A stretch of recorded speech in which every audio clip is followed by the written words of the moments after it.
"I'm removing you from the group," my brother typed. "You're embarrassing us." Before I could respond, a screenshot of my eviction notice posted itself. The laughing emojis poured in. Then my phone buzzed with the one photo that changed everything. My name is Sarah, and I'm 34 years old. I work as a freelance transcriptionist from a studio apartment with a leaky ceiling. In my family, that makes me invisible. My older brother, Derek, runs Dad's car dealership. My sister, Kelsey, married a dentist. I'm the one who dropped out of community college to help Mom when she was sick, then got told I never finished anything. For years, I showed up to holidays with cheap wine and handmade gifts while they passed around new iPhones. I wasn't rich or glamorous, and they never let me forget it. But I had something they didn't expect. A secret I'd kept for 3 years. Every time they mocked my little typing job, I smiled and said nothing. What they didn't know was that their throwaway comments, their private jokes at my expense, and Derek's cruelty were all being watched by someone they'd fired years ago. Someone who kept receipts. If your family ever made you feel like you didn't belong because you weren't successful enough, hit subscribe. I want to hear your story in the comments, the text, the joke, the moment you knew they saw you as less. You're not alone. Let's go.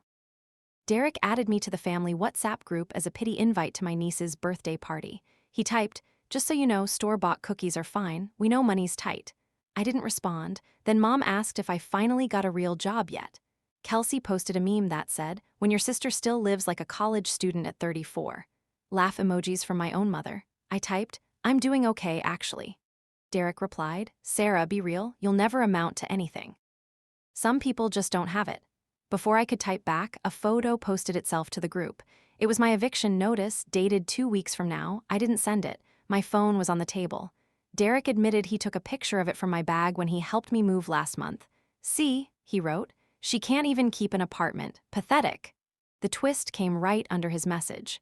A second photo appeared. I didn't post this one either. It was a screenshot of Derek's secret bank account, the one he hides from his wife, with $47,000 he siphoned from Dad's dealership over 3 years. At the next family dinner, I showed up anyway. Kelsey whispered loudly to Mom, "I thought we said just us this time." Derek handed me a grocery bag. "Here, leftovers from the restaurant. Don't say we never help." At my niece's party, Derek announced to the whole backyard, "Sarah's between places right now, so let's all chip in for a hotel gift card." He held up a $50 card. Everyone laughed. I said nothing. I took the card. Then Mom called me crying. "Derek says if you don't sign over Grandma's old jewelry box, he won't help with your security deposit." I reminded her Grandma left it to me. "Sweetie," Mom said, "you can't even afford a deposit. Just sign." I started showing resilience in small ways. I didn't cry in front of them. I quietly photographed every text, every voicemail. I stopped explaining myself. One night, Derek texted the family group without me. "She'll be homeless in 2 weeks. Someone tell her to apply at Walmart." Kelsey replied, "Maybe she'll finally grow up." My cousin Megan forwarded me the screenshot. "Sarah, I'm sorry, this is evil." I typed back 3 words. "I know, watch." What they didn't know was that my little typing job had turned into something else 3 years ago. I started an anonymous blog called The Fired Daughter, stories of family betrayal, workplace cruelty, and people who got even without getting loud. Last year, a literary agent found me. This spring, I signed a 6-figure book deal under my real name. What they didn't know was that the same night Derek posted my eviction notice, the second photo, his secret bank account, came from a woman named Rosa. She was Dad's former bookkeeper. Derek got her fired when she questioned missing inventory money. Rosa found me online through my blog. She'd been saving screenshots for 2 years. "Your brother ruined my reputation," she wrote. "I want to help you ruin his." I had a plan they never saw coming. Not revenge. Exposure. The book comes out in 3 months. The advance already cleared. I paid my rent for the next year. I didn't need their security deposit. I never needed Derek. And the family WhatsApp group? I hadn't left because I was weak. I stayed because I was collecting. Rosa became my first ally. She's 58, sharp, and still has every login to the dealership's financial software. Derek never changed the passwords.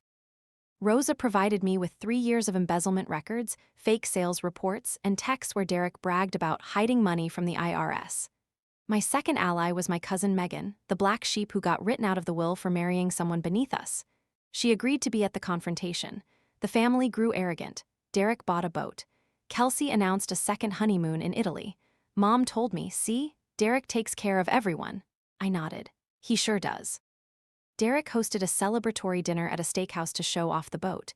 I wasn't invited, but Megan sent me the group text. Reservations for 12. Sarah not included. Everyone okay with that? Mom replied, more peaceful that way. That night, I emailed Rosa. It's time. She replied, I'll bring the flash drive, you bring your backbone. Tension peaked when Derek called me directly, drunk, and said, you know what your problem is? You're nothing, you've always been nothing. Even Mom agrees. I stayed silent, he hung up. I looked at the flash drive on my desk. Tomorrow was Dad's birthday party. Everyone would be there, including the dealership's silent partner, a man Derek had been lying to for 2 years. The party was at a rented event hall for Dad's 70th birthday. Family, friends, and the dealership's silent partner, Mr. Vance, who owned 60%, were all there. Derek gave a speech. Dad, I took the dealership to record profits. This family is stronger than ever. I stood up from the back table. Actually, Derek, can I say something? Kelsey whispered loud enough for everyone. Oh God, what now? I walked to the front. For years, you've told everyone I'm nothing. You posted my eviction notice in a family chat. You told me to apply at Walmart. You said I'd never amount to anything. Derek laughed. Are you gonna cry? Because that's all you're good at.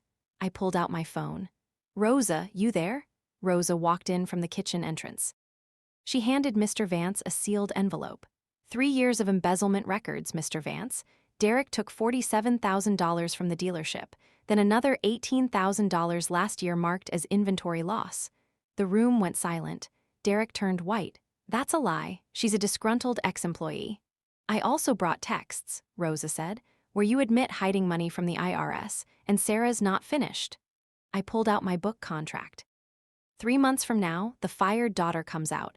It's about a family who destroyed their own, a brother who stole, and a sister they tried to bury. Every text, every voice message, every cruel joke, including the one where you said Mom agrees I'm nothing. Mom burst into tears. Sarah, how could you? How could I? I looked at her. You laughed at the meme, Mom. You said more peaceful when they uninvited me. Mr. Vance stood up. Derek, you're terminated effective immediately. The dealership will be audited by Monday. Derek grabbed my arm. You ruined me. I pulled away. No, you posted the eviction notice yourself. I just showed everyone who you really are. I walked out with Rosa and Megan. No one followed. 3 months later, my book debuted at number 14 on a bestseller list. I bought a small house with a garden. Derek's wife left him after the audit went public. Kelsey called to catch up. I didn't answer. Mom left a voicemail. We're still family, Sarah. I saved it. I didn't call back. The family WhatsApp group eventually died. Someone removed everyone. I like to think Derek did it himself. I still have the eviction notice framed in my office. Not out of bitterness. Out of proof that the moment they thought I was finished was the moment I was just getting started. They said I'd never amount to anything. They were right about one thing. I didn't amount to what they wanted. I amounted to something much better. Myself. Has your family ever posted something cruel about you or said you'd never make it? That public humiliation cuts deep. I know. Subscribe and tell me in the comments. What's the worst thing a family member has texted about you? Share your story. You're not the nothing they said you were. Click hype to help this story reach someone who needs to hear they can rise anyway. If this story resonated with you, please give it a like and click hype to help it reach more people who need to hear it. Your voice matters in our community. Share your own experience in the comments below. I'm reading. Standing up for yourself is terrifying, but you just watched someone do it. Now it's your turn to believe you can too.